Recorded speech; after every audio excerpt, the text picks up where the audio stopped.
आषाढ़ मास की एकादशी को देवशयनी एकादशी के नाम से जाना जाता है। इस तिथि को हरिशयनी एकादशी भी कहा गया है। हरिशयनी या देवशयनी एकादशी पर भगवान विष्णु शयन काल में चले जाते हैं और भगवान शिव इस समस्त संसार को संभालते हैं। देवशयनी पर कुछ उपाय करना भक्तों के लिए लाभदायक बताया गया है। उपाय करने से धन प्राप्ति होती है और संपन्नता बनी रहती है। हिंदू पंचांग के अनुसार इस वर्ष देवशयनी एकादशी 17 जुलाई के दिन पड़ रही है।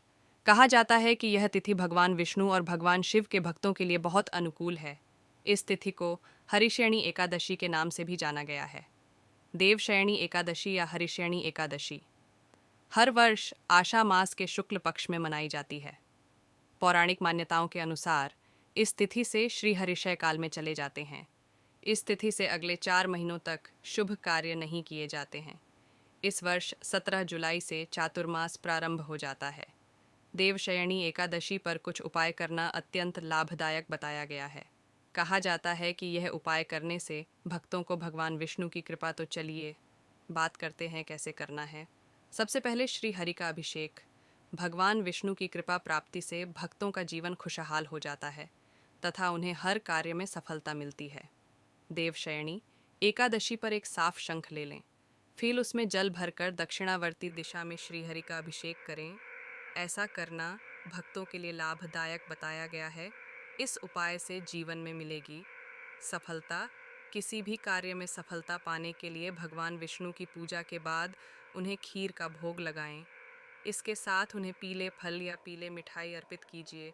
यह उपाय करने से सफलता मिलती है तथा सभी समस्याएं दूर हो जाती हैं।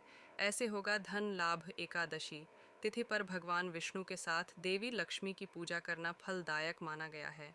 पिछला कहा जाता है कि देवशयनी एकादशी पर माता लक्ष्मी की पूजा से धन लाभ होता है। ऐसे होगी धन धान्य की प्राप्ति। हरिशयनी एकादशी पर भगवान विष्णु का अभिषेक गाय के कच्चे दूध से कीजिए। इसके साथ दूध केसर जरूर मिलाएं। ऐसे होगी लक्ष्मी की प्राप्ति। देवशयनी एकादशी पर एयूएम नमो नारायणाय या एयूएम नमो भगवते वायुदेवाय का जाप करें। तुलसी की माला से इन मंत्रों का 108 बार जाप करना फलदायक माना गया है। और साथ ही अगर रात में आप देवशयनी एकादशी की रात को 1 रुपये का सिक्का भगवान विष्णु की तस्वीर के पास रख दें, रात भर यह सिक्का वहीं रहने दें। अगले दिन सुबह यह सिक्का उठाकर लाल कपड़े में बांधकर अपने धन के स्थान में रख दें। इस उपाय को करने से माँ लक्ष्मी आपसे प्रसन्न होती हैं और आपके घर में धन धान्य की कभी कमी नहीं होती है। क्योंकि दोस्तों, ऐसे बहुत से उपाय होते हैं जिनको प्रयोग करके हम माता लक्ष्मी ऑफ भगवान विष्णु को प्रसन्न कर सकते हैं। और एकादशी से बेहतर कोई दिन नहीं हित, क्योंकि इस दिन भगवान सबके करीब होते हैं और साथ ही माता लक्ष्मी का आशीर्वाद भी प्राप्त होता है। भगवान विष्णु के निद्रा में जाने का क्या मुख्य कारण होता है, साथ ही इसमें बात दुनिया का भर कौन संभालता है। देवशयनी एकादशी का व्रत करने से मनोकामना पूर्ण होती है। भगवान विष्णु के शयन पर जाने से पूर्व ले लेना चाहिए आशीर्वाद। देवउठनी एकादशी तक बंद रहेंगे सभी तरह के शुभ कार्य। देवशयनी एकादशी को हरिशयनी एकादशी, पद्मा एकादशी, पद्मनाभा एकादशी नाम से भी जाना जाता है। इस दिन से भगवान विष्णु पाताल में राजा बलि के यहाँ शयन के लिए जाते हैं 4 मास तक। पिछला हाँ शयन करने के बाद वह देवउठनी एकादशी यानी कार्तिक शुक्ल की एकादशी को लौटते हैं। भगवान के शयन काल में जाने के कारण किसी तरह के शुभ कार्य नहीं किए जाते हैं। गृहस्थ लोगों के लिए चातुर्मास नियम लग जाता है। भगवान विष्णु के सोने से पहले उनका आशीर्वाद पाने के लिए देवशयनी एकादशी व्रत और पूजा जरूर करना चाहिए। इन 4 महीनों में धार्मिक कार्य अधिक से अधिक करना चाहिए ताकि जीवन में सकंट से बचा जा सके। विष्णु पुराण के अनुसार भगवान हरि ने वामन रूप में दैत्य बलि के यज्ञ में 3 पग दान के रूप में मांगे थे। भगवान ने पहले पग में संपूर्ण पृथ्वी आकाश और सभी दिशाओं को नाप लिया। इसके बाद अगले पग में संपूर्ण स्वर्ग लोक ले लिया। प्रभु जैसे ही तीसरा पग बढ़ाने जा रहे थे कि दैत्य बलि ने उनके पैर पर अपना सिर रख दिया। इसे देखकर भगवान प्रसन्न होकर बलि को पाताल लोक का अधिपति बना दिया और तब उससे वर मांगने को कहा। बलि ने कहा कि भगवान आपको मेरे महल में हमेशा पिछला हना होगा। बलि के बंधन में बंधता देख देवी लक्ष्मी अगला ने बलि को भाई बना लिया और बलि को वचन से मुक्त करने का अनुरोध किया। इसके बाद से ब्रह्मा, विष्णु और महेश बारी बारी से पाताल लोक में निवास करते हैं तीनों देवता 4-4 महार निवास करते हैं। भगवान विष्णु देवशयनी एकादशी से देव उठानी एकादशी तक, शिव जी महाशिवरात्रि तक और ब्रह्मा जी शिवरात्रि से देवशयनी एकादशी तक निवास करते हैं। तो चलिए बात करते एकादशी की पूजा विधि और कैसे आपको पूजा पड़ का भरपूर फल मिल सकता है। देवशयनी एकादशी के दिन स्नान कर भगवान को आसन दें और षोडशोपचार पूजन करें। भगवान की पूजा में पीले वस्त्र और फूल के साथ पीले फल व मिष्ठान अर्पित करें। भगवान विष्णु की आरती करें और इसके बाद उनकी कथा सुनें।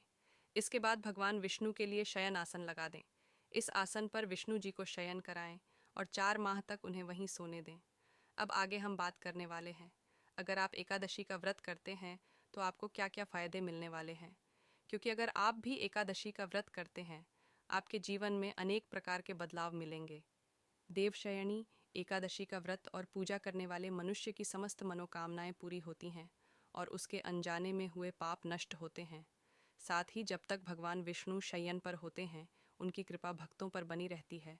इससे शयन काल के दौरान कोई अमंगल कार्य नहीं होता। आखिर देवशयनी एकादशी पर ऐसे कौन से उपाय होते हैं जो शाम में समय किए जाते हैं? जो महिला पुरुष इन उपायों को करते हैं, उसके परिवार पर कभी भी पैसों की तंगी नहीं आती है। तो चलिए बात करते हैं शाम के समय किए जाने वाले कुछ खास उपायों के बारे में। देवशयनी एकादशी पर भगवान विष्णु 4 महीने सोने के लिए क्षीर सागर में चले जाते हैं। इस दिन श्रीहरि की पूजा विधि विधान से करके उनका शयन करवाया जाता है। आइए जानते हैं क्या है ये उपाय। देवशयनी एकादशी पर तुलसी की जड़ का उपाय करना बहुत शुभ माना जाता है। देवशयनी एकादशी पर स्नान करने के बाद तुलसी की जड़ में जल चढ़ाएं, तुलसी की जड़ में कच्चा दूध चढ़ाएं और शाम के वक्त घी का दीपक जलाएं। शाम के वक्त तुलसी माता की आरती करें। इस उपाय को करने से धन की देवी मां लक्ष्मी प्रसन्न होती है। देवशयनी एकादशी पर शाम को मां लक्ष्मी और भगवान विष्णु की पूजा करने के बाद लाल कपड़े में तुलसी की जड़ लपेटकर उसे कलावे के साथ गले में पहन लें। इस उपाय को करने से आपके धन में वृद्धि होती है और आर्थिक तंगी दूर होती है। देवशयनी एकादशी की रात को 1 रुपये का सिक्का भगवान विष्णु की तस्वीर के पास रख दें। रात भर यह सिक्का वहीं रहने दें। अगले दिन सुबह यह सिक्का उठाकर लाल कपड़े में बांधकर अपने धन के स्थान में रख दें। इस उपाय को करने से मां लक्ष्मी आपसे प्रसन्न होती हैं और आपके घर में धन धान्य की कभी कमी नहीं होती है। अनाज और गौ का दान करें। नौकरी में सफलता पाने के लिए गुड़ और चने का दान करें। इसके अलावा आप किसी जरूरतमंद को वस्त्र दान करें। इस दिन किसी गरीब ब्राह्मण को पीला गमछा दान करना बहुत अच्छा माना जाता है।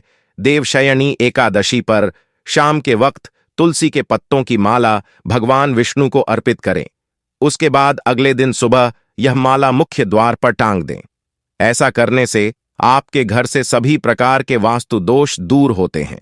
इस उपाय को करने से मां लक्ष्मी आपके घर की तरफ आकर्षित होती हैं और माता रंज की कृपा भी आपके ऊपर बरसती है। साथ आशीर्वाद